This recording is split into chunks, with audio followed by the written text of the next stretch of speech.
नमस्कार दोस्तों, आज हम बात कर रहे हैं मार्केट में आए हालिया गिरावट की और खासकर ऐसे स्टॉक्स की जिनमें दबाव देखने को मिला है, जैसे कल्याण ज्वेलर्स। दोस्तों, अगर आप आज के अखबारों पर नजर डालें तो एक बात साफ दिखती है, फॉरेन इंस्टीट्यूशनल इन्वेस्टर्स यानी एफपीआई लगातार मार्केट में शॉर्ट पोजीशंस बना रहे हैं।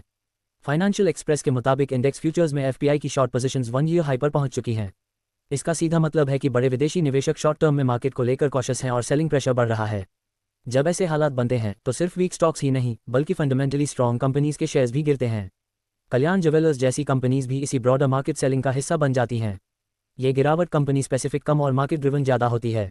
अखबार में ये भी बताया गया है कि ग्लोबल लेवल पर अनसर्टनिटी बनी हुई है। डॉलर स्ट्रॉन्ग है, बॉन्ड यील्ड्स ऊंचे हैं और इमर्जिंग मार्केट से पैसा निकल रहा है। ऐसे माहौल में एफआईआईएस रिस्क कम करते हैं और प्रॉफिट बुकिंग करते हैं, जिसका असर इंडियन मार्केट्स पर साफ दिखता है।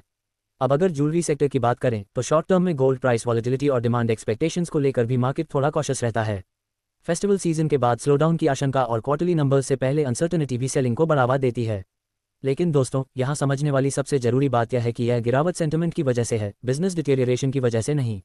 कल्याण ज्वेलर्स का कॉर बिजनेस इंटैक्ट है।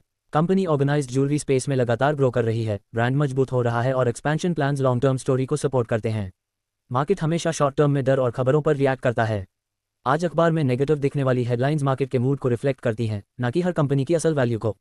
लॉन्ग टर्म इन्वेस्टर्स के लिए ऐसे फेजेस टेम्पररी होते हैं। अगर आप लॉन्ग टर्म नजरिए से इन्वेस्ट करते हैं तो जरूरी है कि आप न्यूज़ को समझें, लेकिन पैनिक ना करें।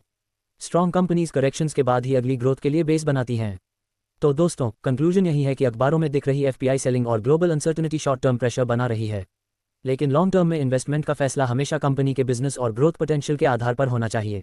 अगर आपको ऐसे न्यूज़ बेस्ड मार्केट एनालिसिस पसंद आते हैं तो चैनल को सब्सक्राइब जरूर करें।